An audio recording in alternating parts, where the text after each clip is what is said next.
স্বাগতম। আমি আছি মোহাম্মদ রফিকুল ইসলাম। আজকে আমরা আপনাদের দেখাবো নোয়াখালী সেনবাগ থানার অন্তর্গত হাটিরপাড় মৎস্য খামারগুলো। আসুন, আপনারা আমার সাথে দেখতে পারবেন। আসুন।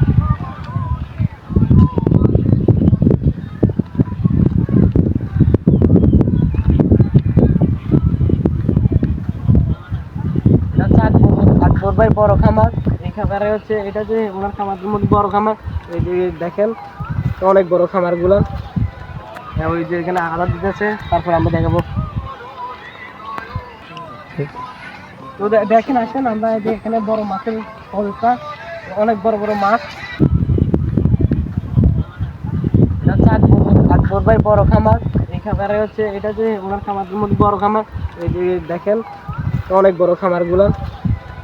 ওই যে এখানে আলাদা দিতেছে, তারপর আমরা দেখাবো। তো দেখেন, আসেন আমরা এই যে এখানে বড় মাছের অবস্থা, অনেক বড় বড় মাছ, অনেক বড় বড় মাছগুলো যখন ওদের এখানে আসলে আমরা আরেকটা দিকে যাই।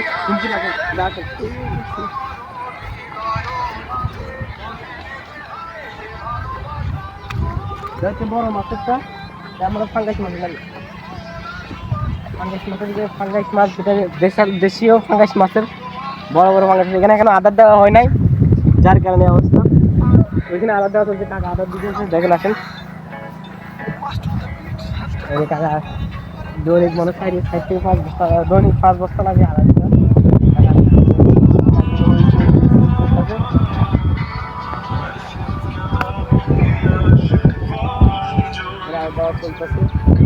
আর এটা এখানে এখনো আদার দেওয়া হয় নাই, এখনো আদার দেওয়া হয় নাই, তার কারণে মাছগুলো উত্তেজনা শুরু।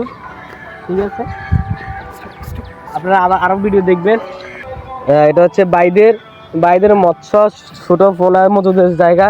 এখানে আঙ্গুলে পোনা মজুদ করে এই জায়গায়।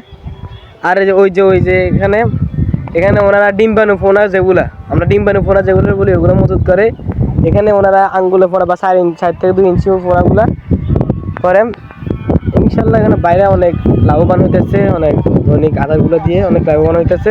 আমরা আরো দেখাবো ওইগুলোর রহস্যগুলো, ওই পুকুরগুলোর বা দিঘিগুলোর রহস্য আমরা আপনাদেরকে দেখাবো। ধন্যবাদ, থাকবে পাশে থাকবেন। এইখানে ওনারা মাছগুলোকে হাফ কেজি থেকে 3 কেজি পর্যন্ত রাখে, তারপরে মাছগুলো এখান থেকে বিক্রি করে ফেলে। আর এটা হচ্ছে ওনারা এখান থেকে হাফ কেজির নিচে এগুলো এখানে চাষ করে, এখান থেকে আনে এখানে হাফ কেজি থেকে 3 কেজি পর্যন্ত রাখে, তারপরে বিক্রি করে দেয়। ওইদিকে আরো রহস্য আছে, আমরা এগুলো দেখাবো। ধন্যবাদ। ভাই কি করতেছেন? ঠিক আছে, আমরা ওইদিকে রহস্যগুলো দেখাবো, আমাদের সাথে থাকুন। এখানে ওনারা পোনাগুলো মজুদ করে একেবারে ছোটবেলায়, বা মাছগুলোকে এখানে আনে রাখে এখান থেকে বিক্রি করে হাউসটা থেকে। আর এখানে ইতিপূর্বে আদার রেখেছিল। এটা ছিল ওনাদের আদার ক্যাম্প। এখানে অনেকগুলো মেশিন আছে আদারের মাছগুলো সুস্থ রাখার জন্য।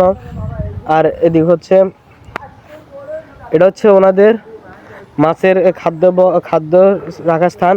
এমনকি মুরগি হইতে সব ধরনের পানিগুলো এখানে রাখা হয়। মুরগি আছে, ডাল কুমড়া আছে, আদার আছে অনেকগুলো। আর এখানে ওনাদের লোকগুলো থাকে খামারে। তো আমাদের এখান থেকে ভিডিওগুলো কিরকম লাগতেছে আপনারা জানাবেন। এগুলো হচ্ছে ওনাদের ঢেঁড়স ক্ষেত, এগুলো ওনাদের চাল কুমড়া এবং কদু যা আছে সব ক্ষেতগুলো।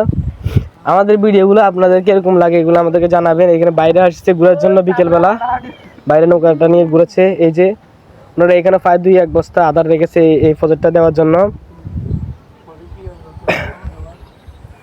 আজকে আমরা আরেকটা পুকুরে আপনাদের রহস্য জানাবো, আসেন দেখে যান। এই পুকুরটা ওনারা দেশীয় জাতের কই মাছ চাষ করেছেন এখানে। আর এটা এই পুকুরটাতে এখানে অনেক হাজার মাছ, যে মাছের কথা না বললেই নয়। দেখেন মাছগুলো কি হইচই করে শুরু করেছে, এখন আদার দেওয়া হয় নাই, তারপরে হইচই শুরু করেছে। আর এখানে একটা জিনিস খেয়াল রাখবেন, সবসময় আপনারা পুকুর পাড়ে এরকম কলা গাছ চাষ করবেন, সমন্বিত কলা গাছ চাষ করবেন, তাহলে অত্যাধিক ভালো একটা ফলাফল পাবেন। এই যেরকম কলা চাষ করবেন, দেখেন কত বড় বড় সোয়াগুলা, কলা চাষ করে ভালো ফলাফল পাবেন। মাছগুলো কি হইচই করতেছে দেখেন। এখনো কিন্তু মাছের কোনো আদা দেওয়া হয় না, আদা দেওয়া না ছাড়াই মাছগুলো এরকম হইচই করতেছে। যদি দিত তাহলে কি করতো দেখ, বুঝে নেন। হইচই এটা লাজে একটা অ্যাকুয়ারিয়ামের মাছের মতো। তো ধন্যবাদ, আমাদের মিরাক্কেল বয়েজ আপনাদেরকে স্বাগতম। আমাদের ভিডিওগুলো আরও দেখবেন। ধন্যবাদ। আসসালামু আলাইকুম রহমতুল্লাহি ওবরাকাতু। দেশীয় মাছ কার না পছন্দ, আর সেটা যদি হয়ে থাকে নিজেদের পুকুরের মাছ, তাদের কথা বুঝলে দেশি মাছের মধ্যে আমার কই মাছগুলো পছন্দ। আপনাদের কার কী মাছ পছন্দ জানাবেন। কতগুলো মাছ।